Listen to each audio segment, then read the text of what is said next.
Okay,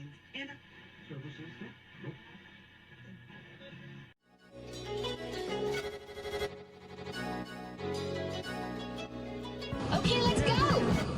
He wants to jump 1,000 cars. Sir, you have 1,000 cars. I don't think I'd attempt to try this stunt. Or we owe this horsepower to Uncle Sam. Too many cars. Car. You know, roses would be... Like I put my beer belly on it. If you can't immediately tell somebody how many cars you have. You'll really give those uppity yuppies something to think about. Stay on the bar. Don't go off the bar with your Bronco. 1980 Volvo horns, what's right? Yeah. I want a man's coolant. And he's like, oh, I thought it'd be small. It's for a small car. And I'm like, yeah, but it's still an automatic transmission. They're never going to be light. It's definitely going to have to crash. Starting off with Brad buying another car. That's the West. Internets. You know, is this a Nigerian oil print? I also wish you drove a tan Camry. Anyways, Anyway, that's a horrible, very horrible podcast content. very Talking about a picture. inside joke. It loves to be driven hard. Welcome to another off topic episode. How are you, Brad? Andrew, I am wonderful. How are you doing today? I'm great. Excellent. I don't think we talked about, because last week you were here in person, but we recorded in the middle of the week. We did. We went to the Salem High Car Show. Yeah. Did we talk about that? I don't remember. We couldn't have talked about it because I don't think we did. We hadn't gone there yet. And I just remembered it. Then you're right. We definitely didn't talk about it. Yeah, that was neat because I was obviously in town for a week and it happened to coincide with that. And Salem High School is both of our alumni school, right? Yeah, alma mater. Alma mater. Alma mater. That's the word I was looking for. Yeah. Along with your dad and my dad. And your dad. And our other friend Joe who went. So I kind of wish whatever the group is that runs them, I wish they'd had that when we were high school students. It would have been kind of cool. Absolutely. Yeah. It would have been super cool to be involved with that kind of car culture in high school. It didn't really exist in high school, though, I guess. No, I thought it was a cool mix of cars. It was a great mix of cars. I mean, you got to think. I graduated high school. Carry the 2 times the 4 plus the 5. 25 years ago. Yeah, 25 years ago. No, I wasn't doing real math. I was trying to make it look like I didn't know how long ago it was because it's embarrassing that it's that long ago now. 25 years ago, I graduated high school. And car culture 25 years ago was very different. There was no Cars and Coffee. Nope. There was no young person vintage car gathering. It was older people with their car club and the Wednesday night cruise nights, and that was really about it. There wasn't much car culture. Like, we had cars, we had friends with cars, but there was never any like organization beyond what we refer to kind of tongue-in-cheek and, believe it or not, lovingly now as a boomer car show. Like, there was nothing below that. Like, that was it. There was nothing like more casual. There was, every show had a $10 to $20 entry fee and you got a trophy for winning things. And that was just not, there was no casual car events. And I think that we're in a much better place for casual car events now. And it lends to stuff like a high school having a car show for a charity event. It was a fundraiser for the auto shop program. Well, car shows would go from like 8 in the morning to like 4 in the afternoon on a Saturday. Which is a lot they're for really people. long. Yeah, not a lot happening there. It was just parking in a big field, waiting for the trophies to be called. The second the trophies were called, everybody gets in a big traffic jam on the way out. And that was car show culture growing up, which we never really got into. We've never been like, we enjoy going to car gatherings to talk to friends, look at some cars, and just be there casually. We're not in it to like, show off our latest thing and try to win a trophy for our car, right? That's never been the way. I mean, sure, I think both of us have been to those kinds of events, and when you do, somebody does recognize your car for something. I'm not going to say it's not nice. Like, I've gotten a trophy or two here and there for something, but it's not my goal with cars. It seems like that used to be the goal with cars. And I remember going to car shows where people would like go to this local car show that everybody drives to, and one person shows up with their car in a trailer, and they roll it off a trailer, and they're out there at the car show all day cleaning rocks out of the tread in their tires and cleaning the backs of their wheels with toothbrushes. And it's like, what are we doing right now? Like, do that before the car show and don't go that crazy and drive it to the show. So I think that the big change has been that driving culture is a lot more than it used to be versus just showing culture. Also, driving, car a lot culture, of driving. Yeah, a lot of the cars that are at the shows we like to go to when we were of childhood age were just new cars. So that's a big shift as well.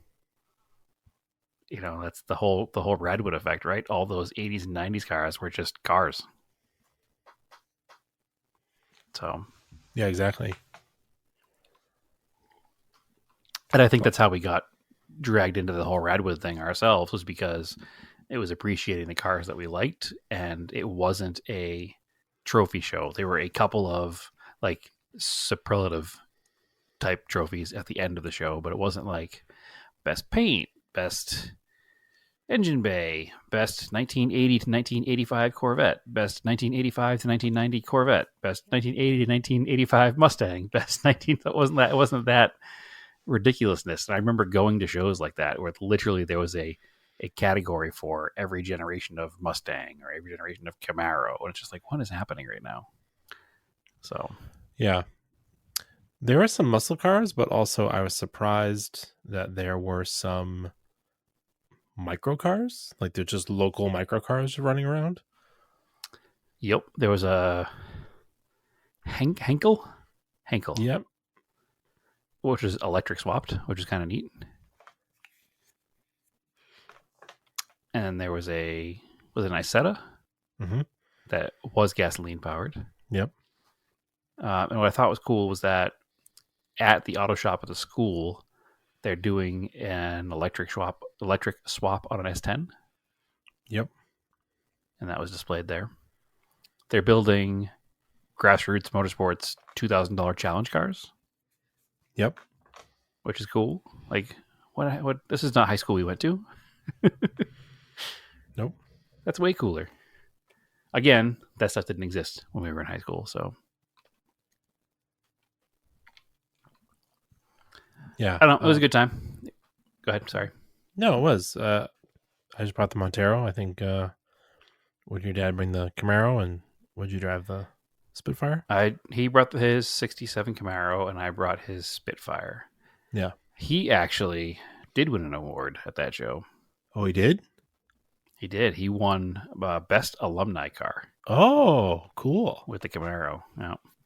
So, like I said, we're not in it to win awards, but hey, it's nice, right? I didn't even get the entry form, so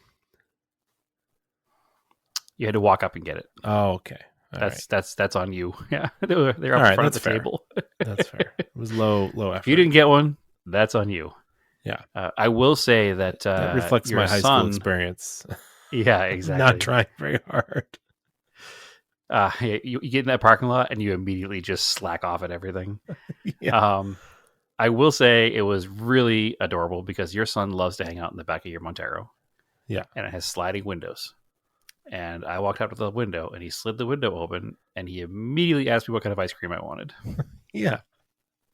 Not that he had ice cream, but he wanted to pretend he had ice cream and pretend he was an ice cream man in the Montero. Yeah. So I demand that at the next event I see you and your son at, you have a cooler full of ice cream that he can serve me through the back window. All the ice cream you can't have? I can have ice cream in moderation. It's fine. Okay. Everything in moderation, Andrew. Little ice cream never hurt nobody. All right. Anyway, it was a good time. I'm glad we went. We had to take off a little early because we had to finish up some moving of cars because I was flying back to Phoenix that day, but it was good. It was good. There was a fellow vintage Volvo owner there too, so you got to see a local. Was it a Yeah, 120? I mean they're around. It was a 122S. Yeah. Which I do like the body style on the 122. It's the Amazons I'm not that into. The Amazons look too old for me. Yeah, because they look like a 40s car. Yeah. I dig them both. I think that much like most small 4-cylinder cars, I like the rally history of the Amazons. So if I had one, I'd want it to be done up, kind of in a rally-esque tribute. Well, 122s really look- good too. Also, yeah, but 122s also look good as street cars. But I think that the Amazon Volvos look really good done up as a little rally car style. There used to be one that ran around Salem that was red and had big driving lights in the front, the big mud flaps hanging down, and it was really cool. But I haven't seen that car in a few years in Salem, so I don't know if it's not around anymore or what. But I also don't live there anymore, so I don't get to see every car like I used to. Yeah, no, it was a good time. I don't regret going. So it was neat to be back on the high school property without having to do homework afterwards. Yeah, exactly. Not that I didn't So yeah, I was gonna bring. I almost brought the Galant, but I was in the middle of changing the fuel injectors out, which I don't think I talked about either. I hadn't done that yet. I don't think you had finished last time we talked about the car. I don't think you had done fuel injectors, and I don't think you had finished the fuel pressure regulator. Oh right, I got it mounted, and Correct. then Fittings. I was doing something else. I was waiting on parts, I think, because the kit I bought did not have the fittings that I wanted. I don't know where they expected you to put it in the engine bay because it was from STM, so it was like a kit for a first gen DSM Galant VR4, but it had like a 90-degree fitting, and it's funny. I ended up, getting served the algorithm somebody else with a Galant VR4, and they had the same Fuel Lab regulator, but it was over by like the brake booster, and I was like, oh, that's like a weird place to put it. But with the fitting, it was like pointed straight into the like fuel rail, and I was like, okay, sure. But so I ended up like having to order more fittings, and then for some reason the return line they gave you, Mitsubishi uses a 5/8 fuel line. The return line was 1/4 inch fuel. It's like, okay, that's annoying. So I kind of had to spend like another $100 doing my own fittings and lines, which is mildly annoying because it was like $100 for the fitment kit. Well, unfortunately, with any of those like aftermarket kits like that, you're always gonna have to modify things to work because they're based on a universal setup, right? Yeah, the regulator's universal, but I thought they kind of had stuff mostly there to adapt to a DSM Galant VR4. Like at least it had the end piece for the regulator that adapted to a dash 6AN, which is fine. So it's, I got all that apart. It all came apart nice and easy. I put new injector seals in. There's like this rubber piece that goes on the top of the injector that's kind of like a spacer, and then the new rubber spacers that go in the head that you were missing, I think. When you I don't remember. Was car back together, missing them? Yeah, I think you missed them when you took the stuff apart because they will. Oh, the rubber spacers in the bottom of the injector. Yes, I had to go buy some. Like when I took these out, like 3 came out, and then 1 was like stuck in the head, or 3 were stuck in the head and 1 came out, whatever. So I pulled them out, put new ones in, put the fuel rail back in, tightened it all up, realized that the 90-degree adapter to the AN fitting was interfering with the timing cover to like try to thread it. So I had to gently loosen the fuel injector rail just a little bit so I could tilt it up, get it started, and then it's fine. It's in there, doesn't touch anything, and tighten everything back down. And then I had it all together. I was putting the luckily the braided lines went together all right because they're kind of a pain sometimes. So I got them together. I didn't have any, like, I don't know. AN lines are weird. Like there's a standard universal set of like wrenches you can use on them. And we've had a set for many years. I borrowed it from my dad. Almost none of the wrenches fit these. Like it's just like weird. You just end up finding whatever wrenches you have in your toolbox and make them fit. It's just like Strange. It's like weirdly standard but not standard. I don't know. Well, I think that the thread pitch inside is standard, and the outside is just like whatever Chinese manufacturer made them. Nowadays. Yeah. But I got all the adapters I needed.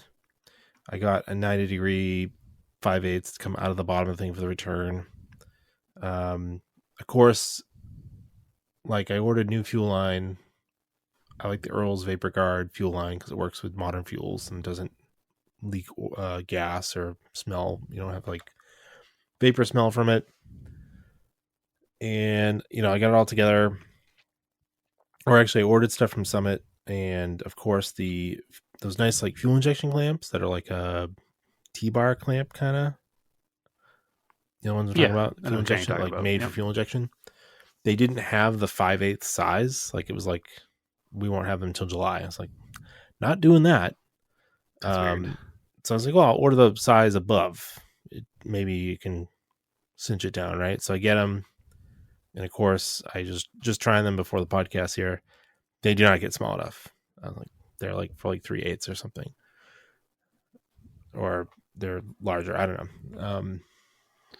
My guess is you can buy the correct ones online, though, right? I'll have to look somewhere else. So it's funny.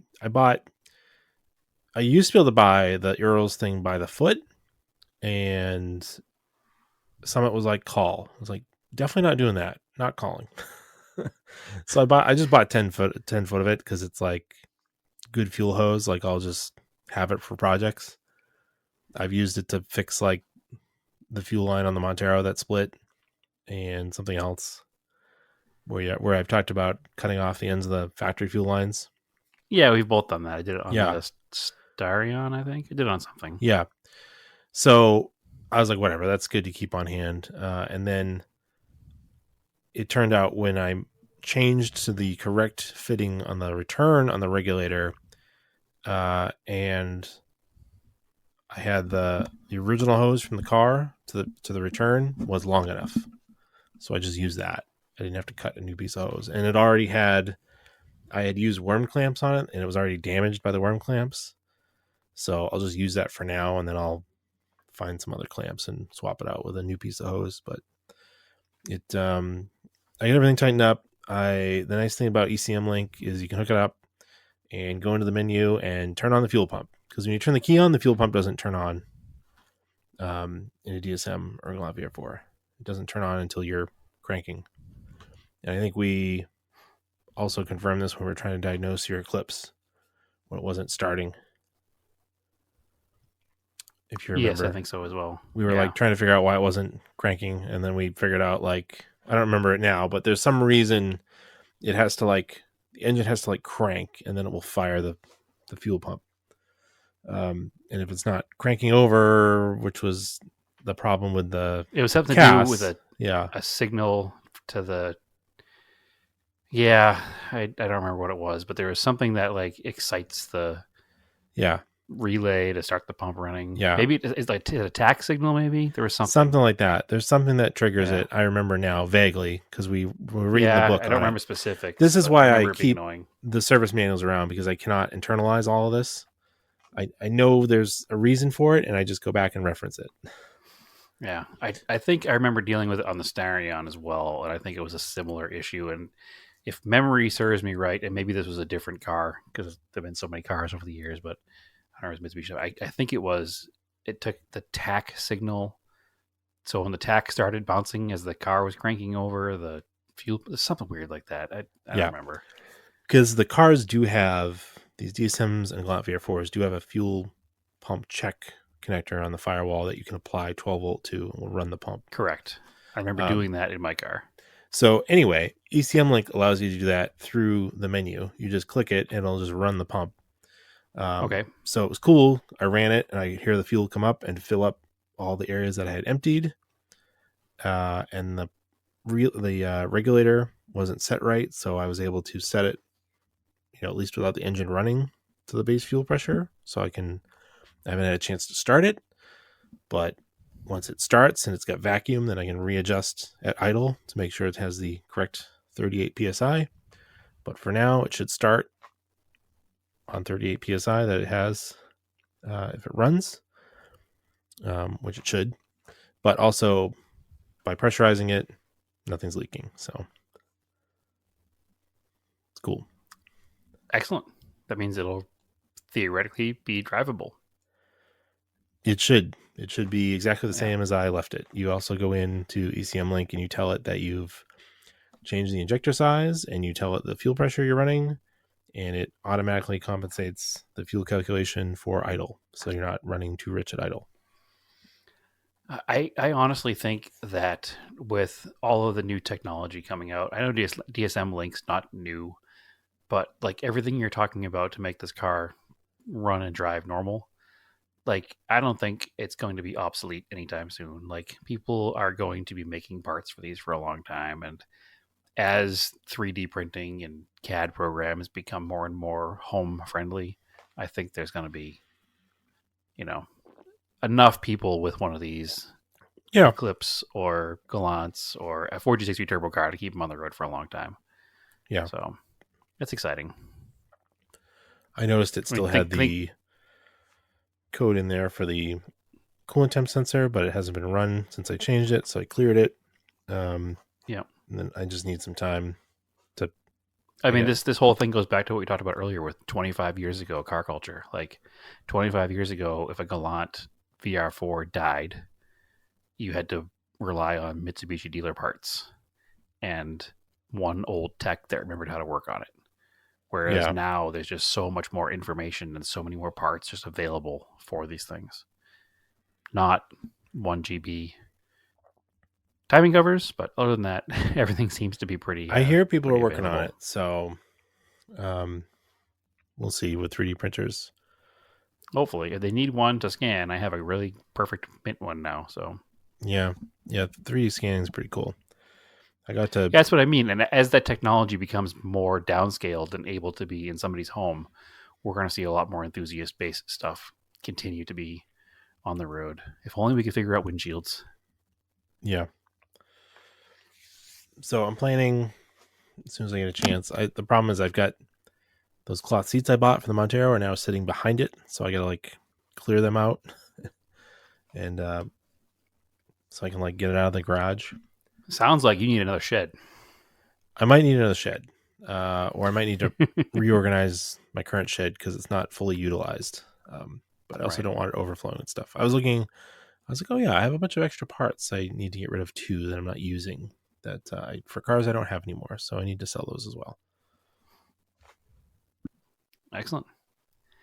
Well, I haven't done any project car stuff here because since I've been back, we've been prepping for our shed. That was a little bit of a teaser there, I guess. So step one in the Brad Gets a Garage in Phoenix plan here was we needed a new shed. So we have a shed in the back corner where the garage is going.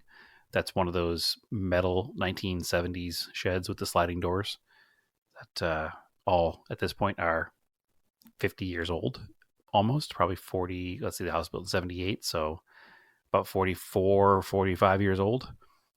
Wait, that math is wrong. Anyway, 47 years old.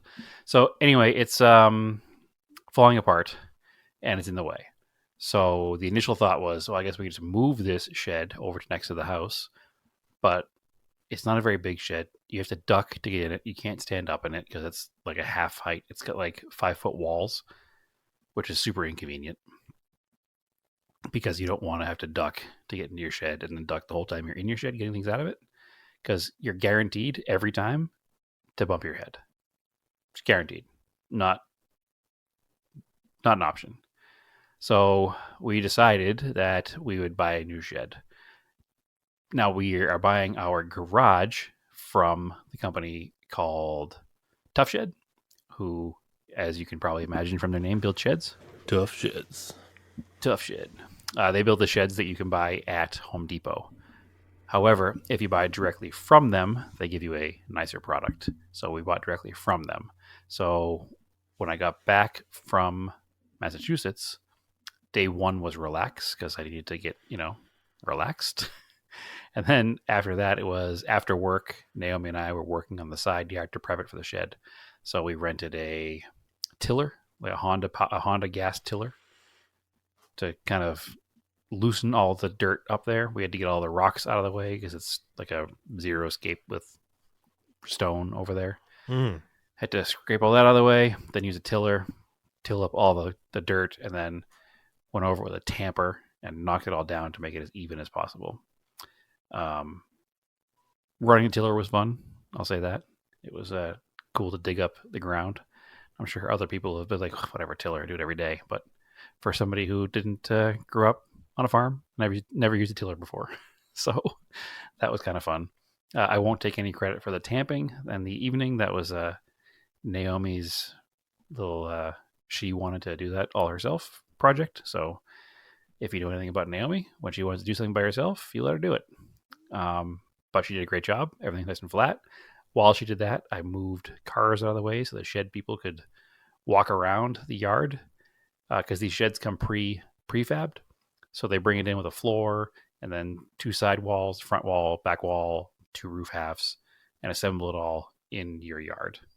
So we now have a 16-foot deep by 6-foot wide shed with 7-foot tall walls that go to a peaked ceiling. So the peak of the ceiling is probably, 10 or 11 feet.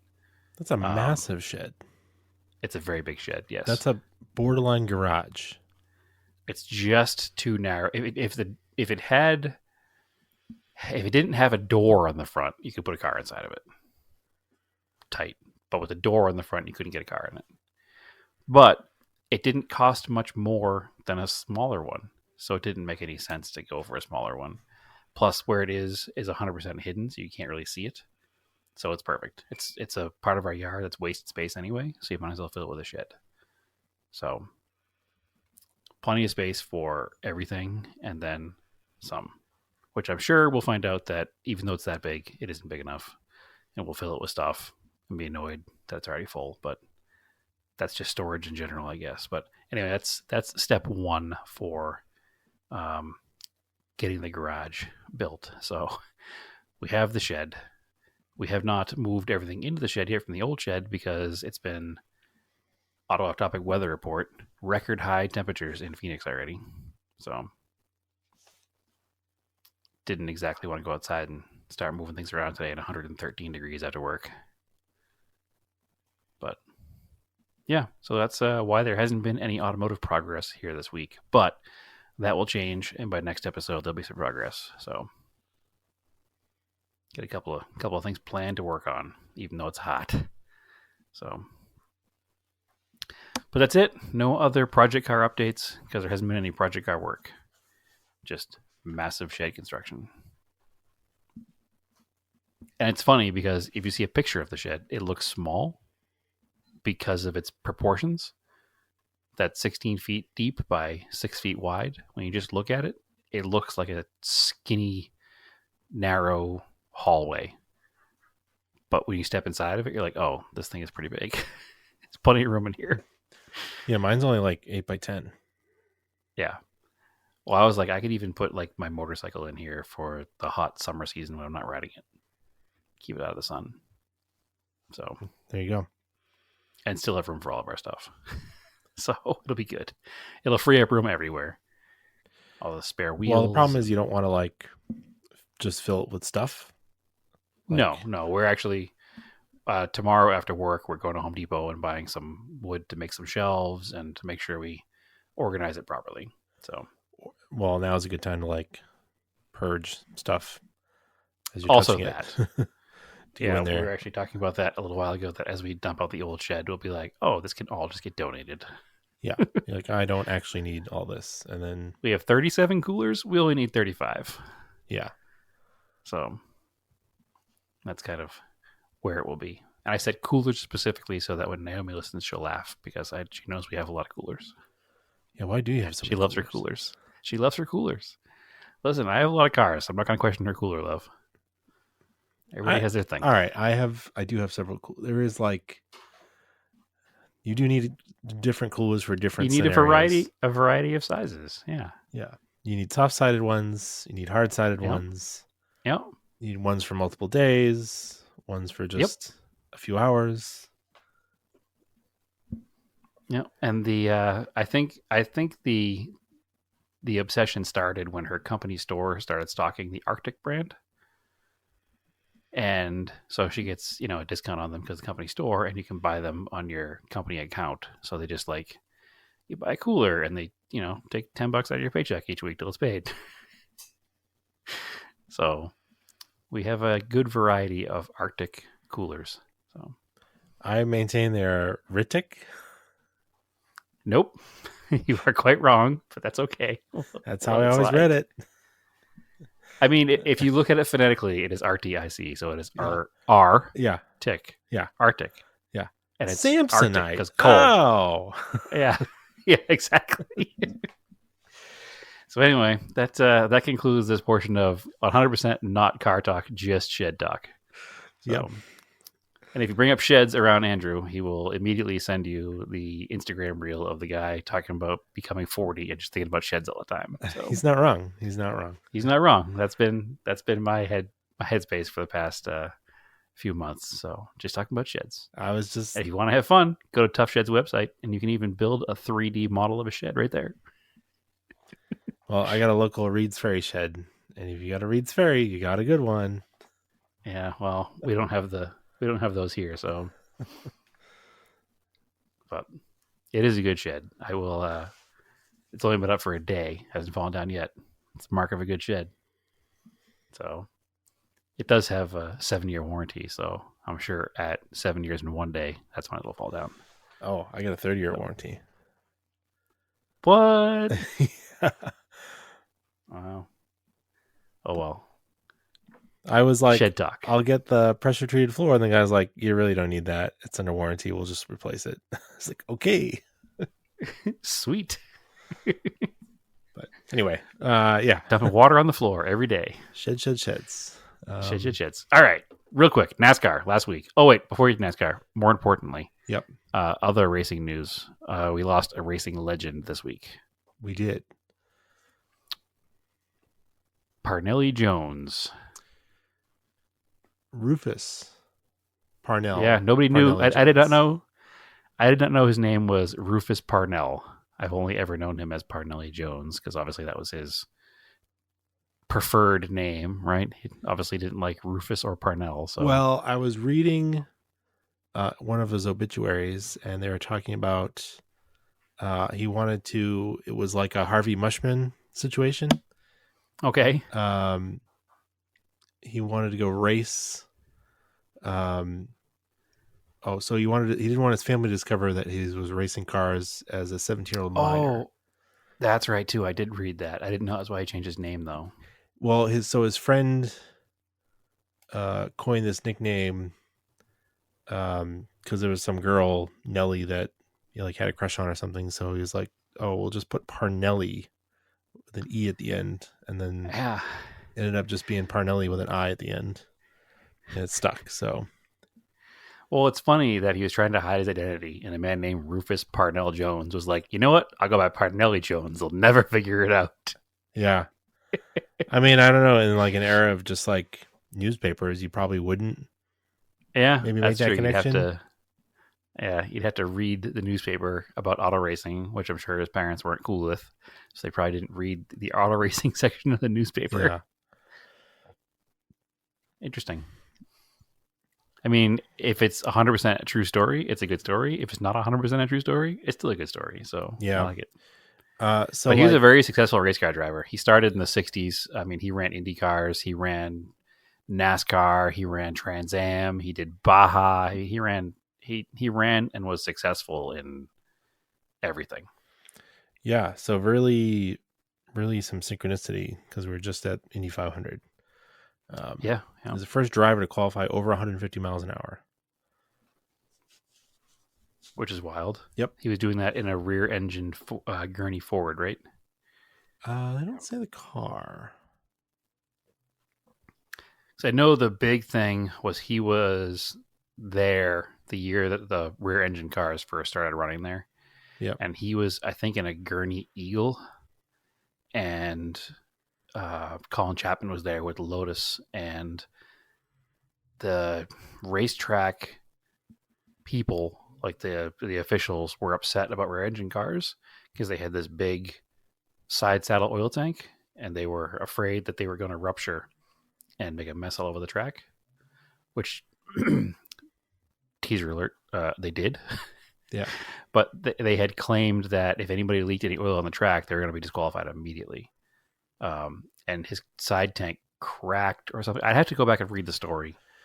The side tank cracked, and he dumped oil, and then they like protested being thrown out. They're like, listen, the oil has now gone below the crack. There's not enough oil in there to leak anymore. And they're like, all right, I guess you can keep running.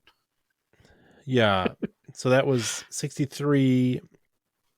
Yeah. So 62 is the first one to qualify over 150. 63 was the controversial Lotus Ford rear engine car. Okay. And then in 67, he ran the Jones STP Paxton turbo car. Which is wild. And like, it's like it's a turbo car is the wrong word for it. It's called a turbo car, but it's a turbine. Yeah. And he like led like almost the entire race, and then the thing broke right near the end and lost. 2 laps to go. Yeah, it was crazy. So, and then obviously the next year it was banned. So, yep. So pretty cool guy. Yeah, and my favorite Parnelli Jones vehicles are both Fords. The Boss 302 in that like mustard yellow color, and the big Ole Bronco that he ran in the Baja 500, and I think also the Baja 1000. It wasn't called the Baja 1000 yet. It was called the Mexican 1000, I think. Yep. But that was the big Ole, and I've always loved that Bronco because A, I had a slot car of it, and B, it was in the original Gone in 60 Seconds. Yep. When actually Parnelli Jones himself was in the movie with his car collection. Yep. Because they wanted to steal the big Ole Bronco from his car collection. So did you ever watch the James Garner Racing Scene movie? We've talked about this before. I have not. Nope. He's running the Baja with Parnelli Jones. Okay. As his co-driver? Yeah, I think they like switched off driving. Interesting. Yep. That's very cool. Did not know that. I know that. I mean, Parnelli Jones he's a legend in the sport, right? And I didn't know much about him somehow. I didn't know what vehicles he owned. I didn't know what vehicles he raced.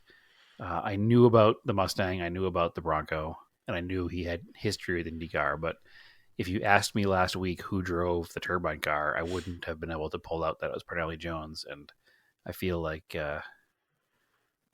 that's a sad case for me. I had to read up a little bit on him. There is a documentary about him, which I think I'll have to not about him specifically, but a history of the Indy 500, and it's centered mostly in the 60s. And it's behind the Indianapolis 500 with Parnelli Jones. Okay, there you go. That's the one.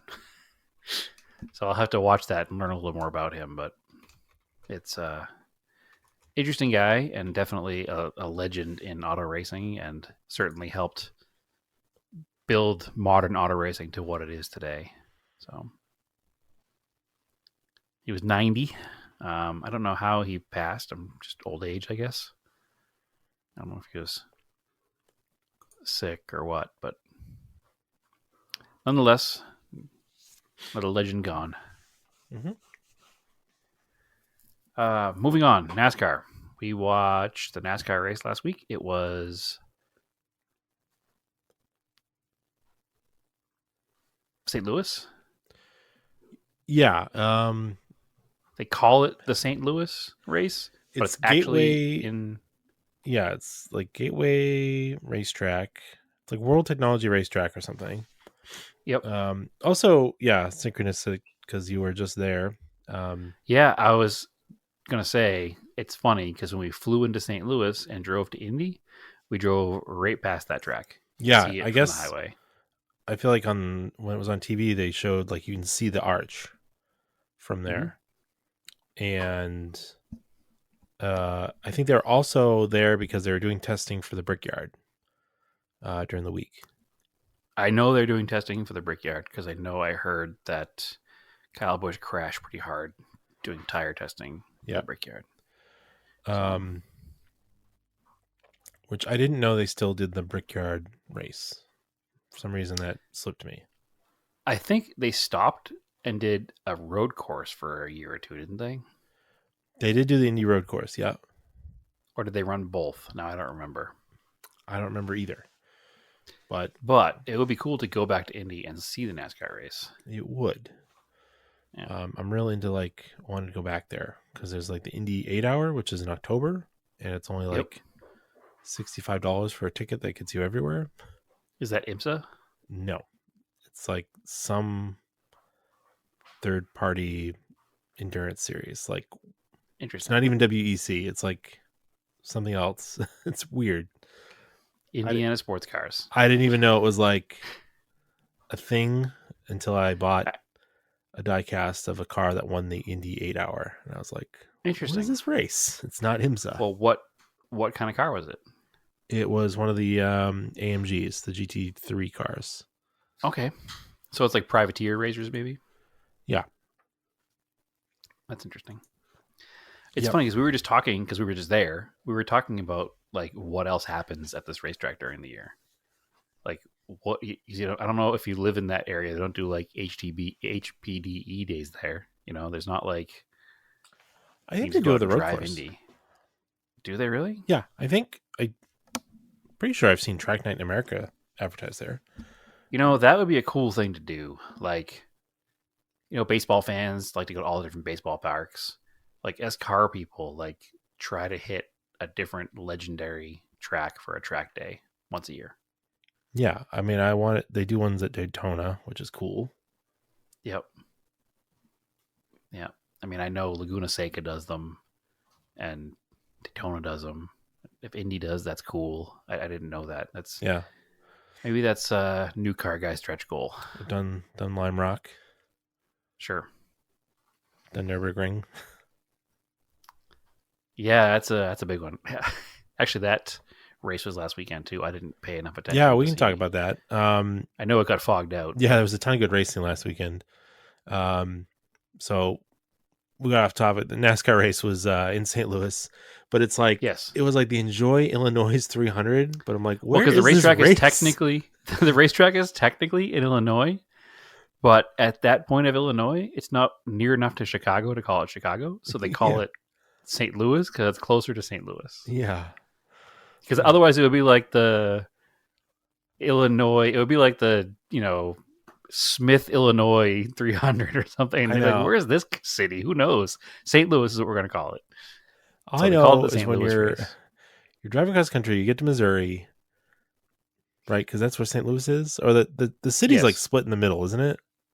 It's really St. weird. Louis is annoying to drive through when you're just driving across country because it's the convergence of a bunch of major highways. Yeah, and it feels like you have to get over 6 lanes like 3 different times to try to go straight. Yeah, to just keep going Super west.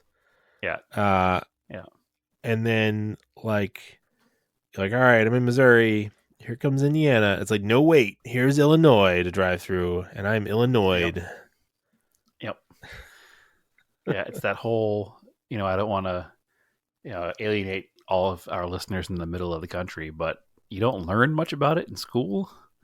So you forget half of it's there, and you just drive it across country, and you're like, yeah, Pennsylvania. Well, the only thing I know about Illinois is Abe Lincoln. Yeah. In Chicago. Yeah, Ohio. I'm in Ohio. I must almost be in Nevada. Wait, nope, you're not. There's still all of this part of the country that is just not really talked about. So, and it takes an entire day and a half to get through. All right, back to the race. Yes. What's neat about this race, or not neat, what's weird about this race is before the race starts, they fire off this ridiculous pyrotechnic blast on the backstretch. Why did they do it? No idea. It's just some Indiana or Illinois, St. Louis thing. I don't know. But it's such a big blast that it covers the track in ash. And the first couple of laps of the race, it looks like they're driving through a beach. And all of the cameras in the cars were covered in ash, and it looks slippery. It was just like, what? We should probably just stop doing this. It seems like a bad idea. And it would be really cool if they'd fired it off like on lap 1 as the cars are at speed, but they do it like before the real pace laps even start. Yeah, like So the parade laps. Kind of weird. Yeah, it's kind of weird. But anyway, that doesn't really matter. Was a very good race, very entertaining to watch. I don't remember much about the whole race, but I remember the finish. You want to just skip to the finish? Well, the race didn't have a lot going on.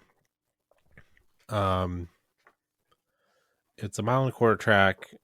Same problem. They need tires to wear out. Yep. It wasn't a super boring race because it did, they talked about the track did widen out, so it wasn't like single file. No, there was some good passing. There was a lot of good mid. Yeah, and there was racing. A lot of 4 wide. It ended up being a lot of pit strategy happening. Yep. And that's where a lot of the lead changes came from. It was pretty clear though that Christopher Bell had a really fast car. 100%. Super fast car. But it's interesting because like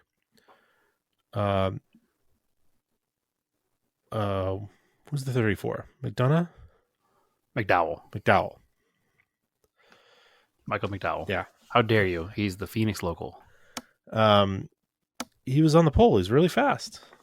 Yeah. And Very then much. just like, I don't know, just like fell off. Like it's weird. Sometimes it's funny how a car that can get on the pole sometimes is fine. It's fast the whole race. Or sometimes they just did something to the setup. They had it trimmed out. However they did, it got on pole. And that's all it could do. I don't know.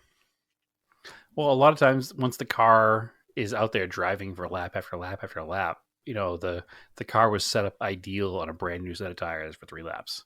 Yeah. And then once those, if it's, once those tires wear in, the car's not set up exactly the same, or the tire pressure changes.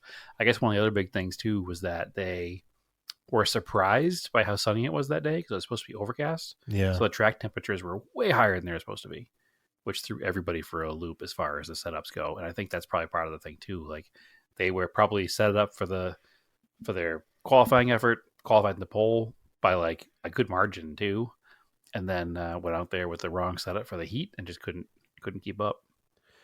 So the only thing that was sort of notable early on, Kyle Larson was passing Kyle Busch, kind of got into his quarter a little bit, and then Kyle Busch just came down and squeezed him, and then it just put both of them in the wall. Yeah, it seemed like a clean but close pass from Kyle Larson. Yeah, he's just side drafting. If anybody listens to this show, they know we don't love Kyle Larson, and for us to defend Kyle Larson is means he's definitely probably not at fault. Not that we love Kyle Busch either. It's kind of a not lately. Us, but Kyle Busch has been doing a lot of dick moves. Well, he always has. He's not a good guy, and wasn't it his brother that got arrested for beating his wife? So maybe not a good family. Yeah. But anyway, so I think that Kyle Larson was passing him aggressively but cleanly, and it ticked off Kyle Busch. So he just kind of doored him on purpose. But when he doored him, I think they said he might have damaged the tire. And then when they went to the next corner, Kyle Larson's car just got loose and took them both out. So, but I think that's 100% Kyle Busch's fault. Yeah. So, and then Larson was back up like top 10 at the end of the race. Because he's ridiculous. Yeah. They did give him so a happy waiver, when I see either of them crash. as an aside. He did get his waiver, so he's back in the championship. He did. Yeah. Which I'm not surprised about. They should. They're, again, not a huge fan of him, but it's the right thing to do because he brought a lot of eyes to NASCAR. And I guess his merch truck at Indianapolis was like the top selling merch truck by like double of the whole race. So, Yeah. There was a ton of Larson's surprised. fans when we were there. oh, for sure. But anyway, yeah, the race kind of went through. I couldn't even tell you who the other couple stage winners were. Didn't Christopher Bell sweep the stages? He definitely won the first one. Maybe he won the second one. Yeah, he definitely did. He had a super fast car. He gets down to the last lap, last few laps. Somehow Blaney was out front finally with a Ford. Yep. Penske hasn't had a ton of race wins this season. Every other series, yes. NASCAR, no. Yeah, it's weird. No. Because we've watched several races this year in person that Penske's have won. Yeah. So, he's Chris Rebel drove up through rounds of pit stops, ended up in the back, drove up through the field, caught up to him, couldn't make the pass, and then Austin Cindric was kind of running back in third. Yep. And that'll factor in at the end. But Bell did something where he over-revved the engine, and it was just down on power. That's it. Didn't blow it up totally, but did something to it. It wasn't healthy anymore. It was kind of interesting. Much like my Corolla, maybe he dropped cylinder 3. Yeah. So then he kind of fell off 2 or 3 seconds off the pace. And then it was interesting that Truex, who was multiple laps down, was just pushing him to try to help him finish. Yep. Hey, I mean, it's what it is, teammates, right? So we're all right, I guess Blaney's got this. Yeah, but the last few laps, the last 5 to 10 laps, Austin Cindric was running faster than Blaney, and he was catching him. He was, and he there was was he might do it. He might do it. It didn't seem like he was going to do it though. Yeah, it seemed like he needed 10 more laps, and he only had 5 more laps, right? Sure. But then, Blaney ran out of gas, which is kind of crazy. Coming up to the white flag.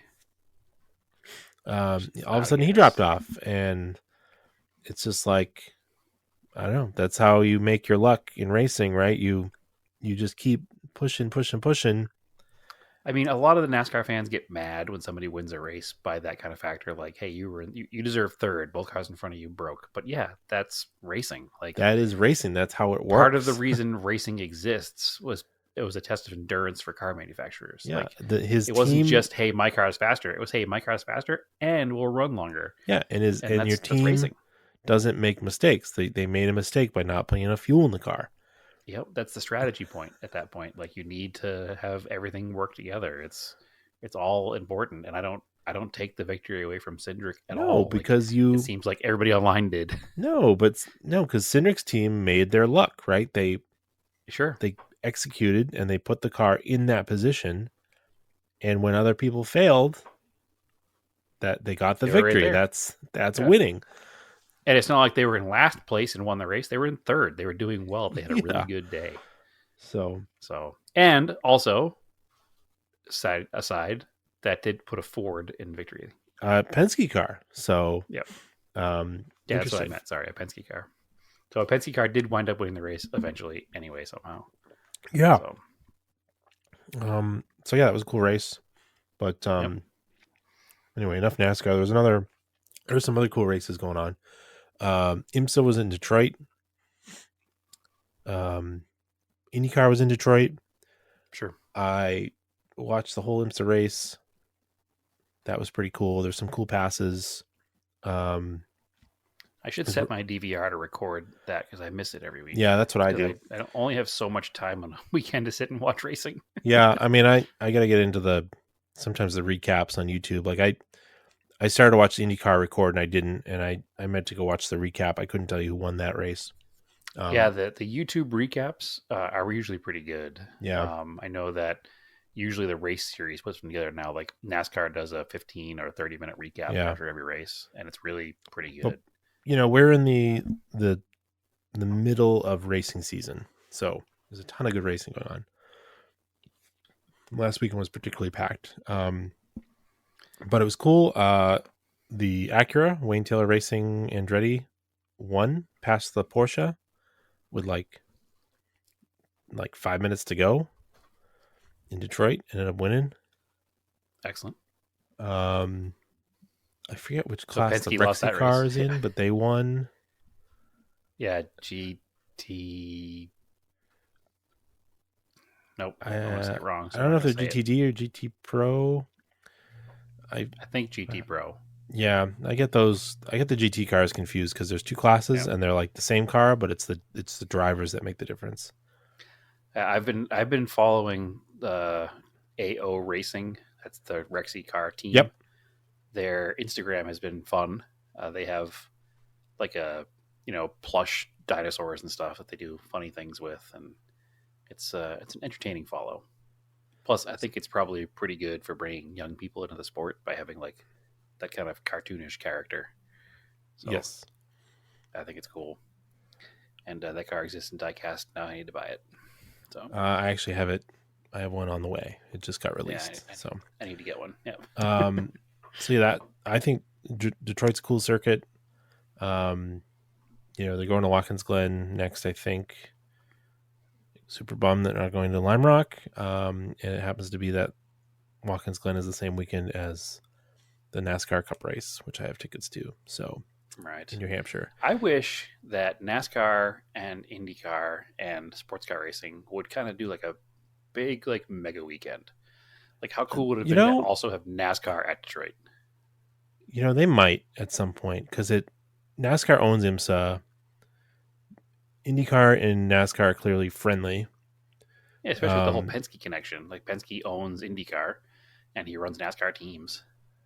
Yeah, I mean, it would be like pretty cool for them to do something just somewhere. Yeah, I would 100% go to that. It would obviously have to be a road course event, and a street course like Detroit would be perfect.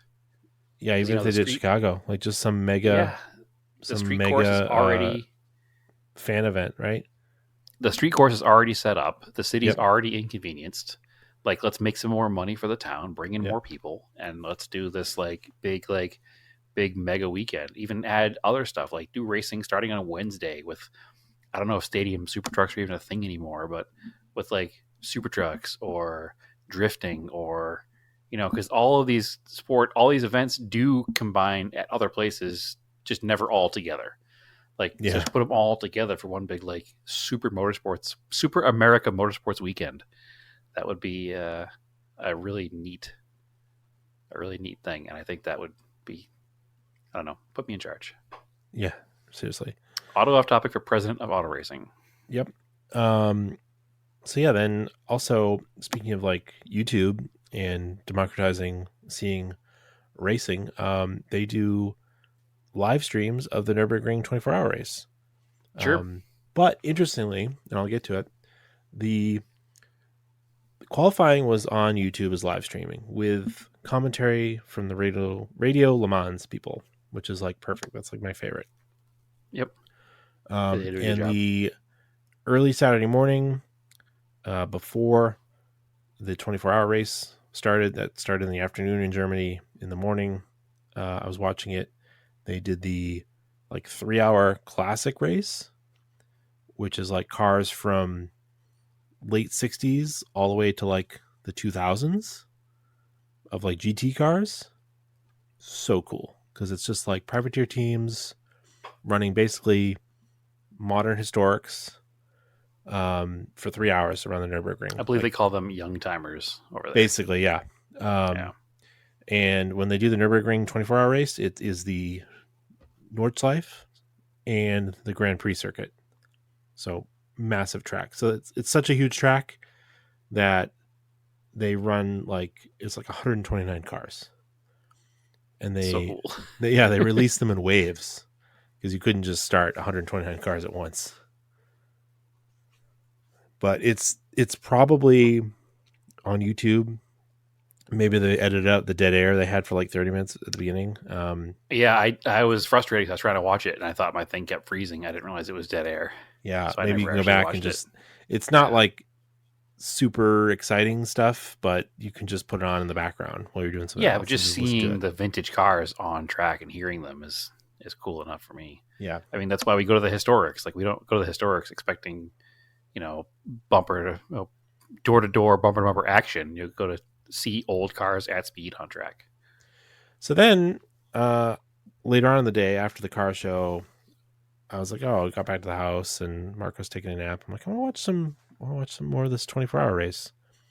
Because I remember watching it last year on YouTube, and it was right before we went to Germany to go to the Nürburgring. So I was kind of like, oh, this is cool, because I'd been doing a lot of sim racing and other stuff, and I was like, oh, now I'm like recognizing where they are on the track. So I turn on YouTube. There's like live streams from in the cars. There's live streams in the pits. There's no race live stream in English. I was like, what happened here? Like, why? Like, this sucks. Like, last year you could watch it, this year you can't. So I'm like Googling it. There's this super obscure, of course, new streaming platform called like Speed Sport 1 or Speed Sport TV or something. It's free, but you have to download their app or go to the website, and you watch on a computer. And of course, it doesn't, when you're in the app, I can't cast it to my TV because I don't have an Apple TV and I have an iPhone. I can't just like, and the app doesn't exist for my cable box. Like, this is You so put it up on a laptop and then run a HDMI. cable. Yep. That's what I ended up doing. So then I put it on. Or Andrew, you could go back to when you chose iPhone over Android and choose an Android. And I have a cable that plugs into my Android that allows me to mirror my screen on the television. But then I can't use my phone at the same time. That's look fine. At stuff. That's fine. It's called going back in time all the way, Andrew, and pretending that it's 1990 something, and you have to do one thing at a time. Yeah. Well, anyways, Listen, my I laptop. I haven't had a phone for like 3 days. So if you're on Discord and you're like, "Where's Brad been?" That's where Brad's been. He doesn't have a phone. I broke my phone. Keep Brad analog. Yes. And honestly, it's been really nice going back in time. I haven't like picked up my phone every 2 seconds to check notifications, and it's been nice. It's been nice. I did put my SIM card in an old phone so I can like make phone calls and have text messages, but I on purpose have not downloaded anything on the phone because I don't want to set everything up and sign in and everything, the whole nine. But I was like, you know what? I'm just going to go for these 3 or 4 days till my new phone comes in without a phone beyond a cell phone. Like, it might as well be a flip phone right now. So, all right. It's been nice. So anyway, back to my race story. Yes. Yeah, I ended up trying to watch it with my laptop through HDMI, and that did work. And then it didn't work later on. I was like, what is going on here? This is really annoying. It's like not showing the stream. I was like, this is so annoying. This is the only way to watch it. Why is it not showing it? I was getting really, really annoyed. I finally Googled it and finally found it. It didn't come up like right away. It was like, they didn't like put it as like a banner on their website. I had to find it on their news website of like Speed Sport TV. The race was red flagged for fog. Correct. Like, the fog was Which so dense, which I did know, that like they could not see. Like, it was dangerous. Like, the marshals could not see tower to tower on the track. Yep. So yeah, no, it was bad fog. yeah. So the race was like, I don't know, 6 hours or something, 3 hours. It was not a full 24. They were able to restart it in the morning. I think they did some formation laps, and they were like, it's still too foggy. And Yep. they just called it. And whoever was in first, one of the teams was like an Audi or something. That's who won. But I mean, I remember because when I went there, we were delayed for an hour because it was very foggy, and they wouldn't let people run tourist day. Right. It's super dangerous. So, Well, hopefully in 2 weeks, when the next 24-hour race happens, we'll get the full 24 hours. So yeah, it typically just rains in France for Le Mans. yeah, I'm not as excited about Le Mans this year because the Camaro last year was super cool, but I'm still excited and I can't wait to watch it. So I'm going to try to watch as much of it as possible on that weekend. I might be super nerdy and plop down with a race car model or something and race car model build while watching the race. Yeah. But you also have, like, if you got to go do something else, you can just listen to the Radio Le Mans broadcast. Yep. Or I also have a cable television in the garage, so I can There you go. watch it while I'm in the garage too. So 2024 is great, Andrew. I might not have a cell phone right now, but I still have plenty of tech. It's man, it's like just it's a really good time to be into racing. There's a lot of good racing. It's fairly easy to consume. I've talked about that with my dad before. Like he talks about back in the early 80s and in the 70s trying to watch, NASCAR events, and they were just broadcast on the ABC Wide World of Sports. Yep. So you'd get, a half hour of the race, and then it would be like hurdling, and then it would be like horse racing. Then you might get another 15 minutes of the race, but you would never get a whole race broadcast because there were 3 television channels, so they couldn't put a race on for 5 hours. So it's definitely. However, if we could just get the Fox broadcast to be better, but.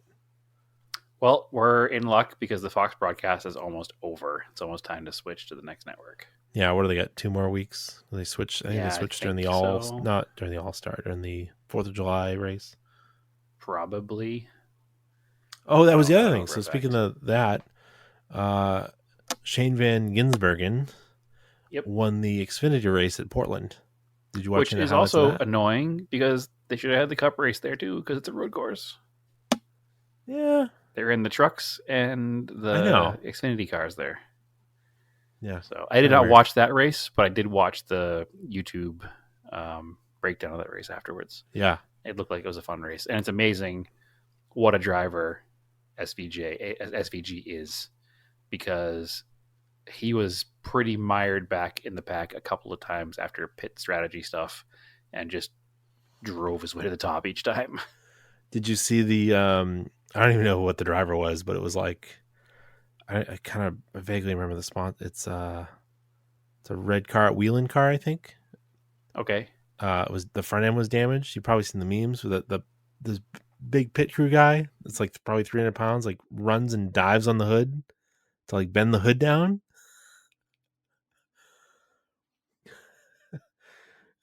He like literally does like a swan dive onto the hood to like, because the car was damaged. The hood was bent up.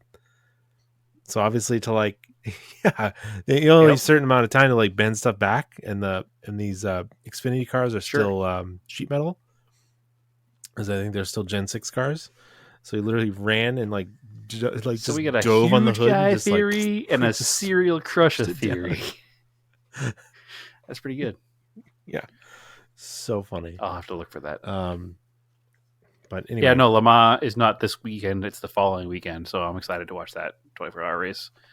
Yeah, I'm gonna try to watch as much of it as I can this year, I guess. Anyway, moving on from motorsports, we have end the episode, or do you want to go and do a couple of our thing we discussed prior to the episode? Let's do one each, because we're getting towards the end here. We don't have to finish on motorsports. We'll finish people on a fan favorite. I think I only have like one that maybe works. So, okay, I'm gonna do 2 because I have 2 good ones. All right, I'll go first then. Car number 1. Exterior color. Hold on. Red. We're doing Craig. Don't tell me.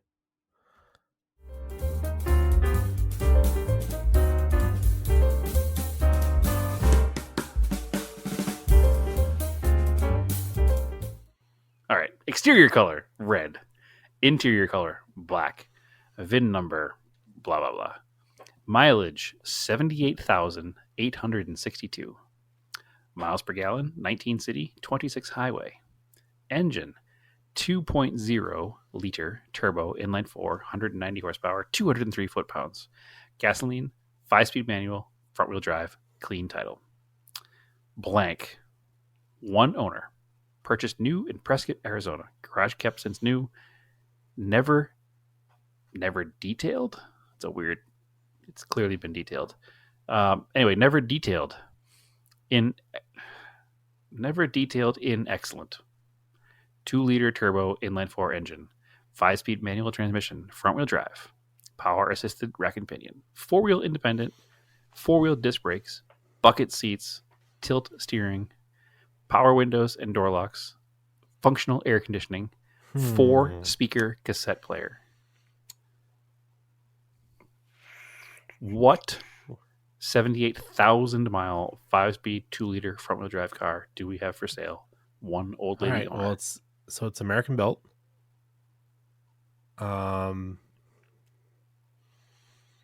Is it a I can read you the VIN. first Maybe it'll gen help. Ford Probe? 4PS. Nope. 4P3 CS44.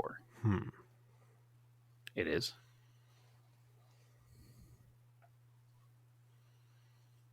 2-liter turbo 4. The 4-wheel independent means it's not not, a and first it's gen front wheel Ford drive means Probe. it's not a DSM. It was probably cross-shopped with a first-gen Ford Probe, if I had to guess. Oh. Okay. So I it's may Eclipse have turbo. to take that out of there because it's probably not 4-wheel independent suspension. I was just reading it Okay. across as we went. But Yep.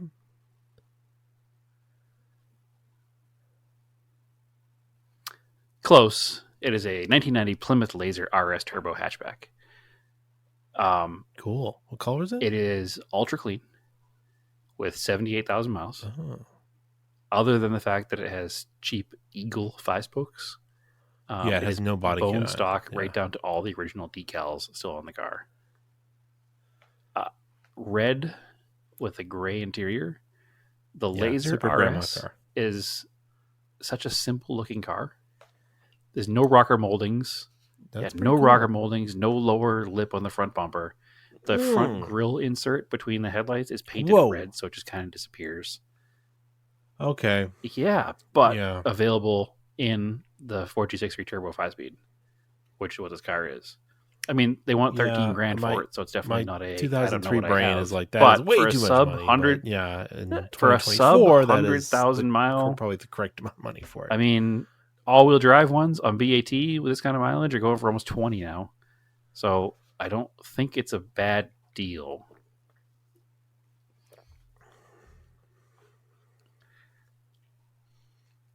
Yeah, I mean, listen, my Eclipse with more miles on it, I wouldn't let go for less than 5. And mine's not even a turbo because we're just in a different space than we used to be now. And I wish it wasn't so boring looking because I want it. Like I took a picture yesterday with my cell phone that doesn't have any apps on it, so nobody's seen it yet. But next to me or behind me in traffic was a first gen Eclipse in like that aqua bright blue color. Wild. That they came in. But it was a running driving car with the windows up so that either the AC works or the windows are broken and the driver was sweating. But it was a 1.8 car with a flat hood still driving in traffic. Just like a normal car. I was like, whoa, that is wild to see on the street. I haven't seen a 1.8 car just running and driving around for a while. It was definitely a stick car too because it rolled back at the light. I was like, oh, that's I don't want it, but I'm glad it exists. All right. So yeah, that was just I think this is the best there wasn't one a ton of info on that one, and some of it was wrong. So but I'll just do I this just one. wanted you to be aware of this vehicle. Former California car with only 36,000 I miles. sent you a Lots of documentation. I sent you the link Has as most well, so you can take options, a look at including it. ice-cold air conditioning, power windows, locks and seat, dual-facing rear seats, alloy wheels, luggage rack and more, original paint like new, mint interior, chrome and stainless like new, fuel-injected 302, never any rust. You need to see this. None finer. Mass title and Dual facing rear seats? The hell does that mean? Yeah, maybe.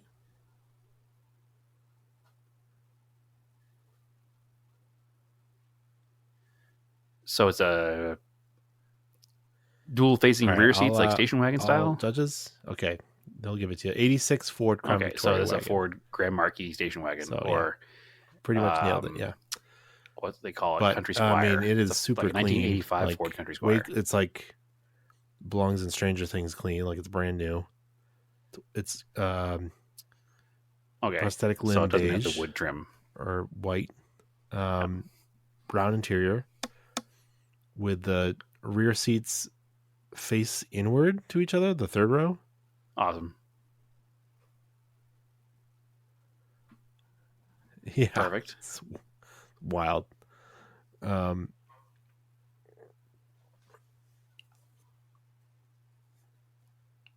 Yep. They're on like they're like extended cab pickup truck jump seats. Yeah. Super, super cool. It's funny because one of the ones that I was going to use for you, but didn't, was a 1976 Dodge Aspen. We used to be a station proper wagon, country. We had station wagons like which those. is a very, slightly earlier American station wagon that is on my list of cars I need to own. Not this one, though, because it's also a prosthetic limb beige. So we did. And listen, I want one of these Aspens so bad, or a Volare preferred, just because my grandfather had one when I was a kid. And it was the same station wagon, but it was pea green. But also, this was it's the car that Bob Belcher drives in Bob's Yes. Burgers. So now there's a double reason to want one. So anyway, all right, my second vehicle. You ready? Yep. This is a blank. Ready for interior renovations. The interior is not restored. Are you a DIY enthusiast or looking for a unique project? This classic blank is the perfect running canvas for your next adventure with a full back ready to build. This blank is running well and in excellent shape for its next adventure. Year blank, make blank, model blank, mileage 106,000. Turned over after 100,000 reads 6,000. Condition running well. The current owner did minor maniacal work in 2021, but otherwise no issues. Ready for interior renovation. I assume that means mechanical, but I definitely spelled it maniacal. Price, I'll give you the price, $64.95. Definitely do maniacal work. Maniacal work. Price, $64.95 or best offer. Features, open floor plan, ready for renovation. Engine, V8 3180. I don't know what 3180 means. I do know what size engine it is, and the numbers are there. Transmission, 727 automatic. Body, solid structure, some surface sun damage, no major issues. Probably needs a new battery come summer season. You know that issue with the battery being part of the body description. Interior, brown, original seats and dashboard, a blank slate for your customization. Exterior color, Arizona orange. Highlights, iconic vintage style, perfect for restoration enthusiasts. Spacious interior, ideal for whatever you want to do. Reliable mechanics, spelled correctly, maintained well for over the years. Why buy this blank? This blank offers endless possibilities. Whether you're dreaming of a blank or a stylish vintage ride, this blank is the perfect starting point. It's a reliable classic with lots of potential for those willing to invest some love and creativity. Don't miss out on this unique opportunity to own a piece of automotive history. This blank is ready for new life. Could it be with you? Act fast. This gem won't last long. What kind of vehicle do we have here? The information you have to glean from: engine V8 3180, transmission 727 automatic, rear-wheel drive. Well, it's some like Dodge van. Yeah, it's pretty easy, I guess. 727 is what got me. I think 3180 is they got a little overzealous when they were typing. It should be 318. But let me see if I can get like I don't know the models. It's gonna be like a 77 or something Dodge van. The round headlights. That was really good. It's a 76, and the model is Tradesman. Okay. I think Tradesman meant it was set up for like utility. I can like picture what it looks like. It's a lot better looking than the later Ram vans, but it's so good. It's so good. I know that when a friend of the show, Steve, listens, he's going to want me to send him the link. So I'll make sure I send it to our Discord once I have a phone back. I just sent you a link to, and all the links I've sent you. It is such a good looking van, and for that kind of money, a good running, driving V8 van is a good Whoa. deal, and Yeah, that's cool. I want it. How cool is that? So I'm upset we're only doing a couple because I had some good ones pulled aside, but that's all right. We'll save it for next time. Yeah. All right. So, All right. on that rousing game of Craig, Don't Tell Me, you can find us on Off Topic Podcast on Facebook if you want. Definitely on Off Topic on Instagram. Oh, that's what you missed without your phone. The Another Automotive Podcast. Yes. Is it? Another pointless automotive Yes. podcast. They responded to your taunt. Oh, about the Polar Yes. Seltzer? Oh, good. So you have to go take care of your beef there. I'll have a new phone tomorrow, so if you want to tell Frank and Chadwick that I'm coming, Yeah, you can go holler at your boys. they can go wait. So yeah, we're on Instagram, Off Topic on Threads. I am Racinanger on Instagram and Threads. And Brad, where can they find you? They can find me on Instagram at TSISS350. They can find me on Threads at the same. Anywhere that Auto Off Topic is that you already listed, and Scale Autocast will eventually start posting again. And also, we're both usually on Discord, so hit us up with a request for an invite link, and we'll send you an invite link. By the time this goes live, I should actually have a phone, so I should be able to take care of that. So hit us up and come join, and we'll try to put all these vehicles we talked about. We'll go post it on there at some point in the tire kicker section. I forget who requested it. Somebody, because Google Podcast was sunsetting. Our podcast can now be found. You could find it on YouTube before, but it was under like videos. Like we were able to, the podcast provider we use would push podcast to YouTube and then give it like a little video background so it would actually work. But apparently now YouTube has their own podcast part of their app. So YouTube is now part of the Google family. Oh. So my assumption is that's why Google Podcasts went away.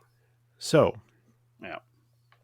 That being said, I've authorized all the episodes are on YouTube Podcasts. So if for some reason you use YouTube Music and you want to go through podcasts for there, we're in there.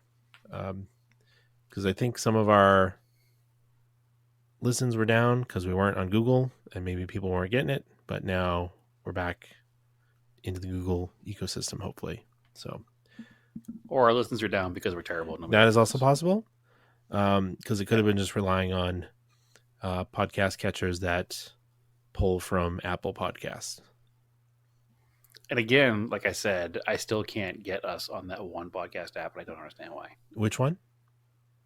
So, podcast, I don't remember. I have to go look it up again. I always say Podcast Addict, but it's not that. That's what I used to use. Well, it's podcast something. Regardless, if you're listening to us and you've gotten this far, you probably know how to find us. But if you've got somebody who you want to listen to the show, I don't know. That's the other thing. Word of mouth helps if you want people to listen to the show. We should be on. We are definitely on Spotify. We're definitely on YouTube podcasts. You'd post as YouTube videos. I think there's like a couple other ones. It might go to Amazon too. But basically, it goes to all the major platforms. Everywhere. And typically, most, if you're not using Spotify or your native podcast app on an iPhone, if you're using an Android, whatever podcast catcher you're using on that usually pulls from the major ones like Apple. So we'll see. Yeah, I'm still not sure, but whatever. We'll figure it out. The problem is it's a major Android app, so there's a lot of users. Yeah. That the other thing that hurt us was that switch from our original host to the new host. It kind of broke some stuff, but yep. I thought I had fixed them all. Yep. So anyway, Also, we need to start doing some episodes with some guests and some topics again. So we'll get back on that, and we'll get back to the way it used to be, and life will be good. Not that there's anything wrong with what we're doing now, but a lot of projects going on. So, All right. Well, on that note, keep your guys analog and aim for the roses.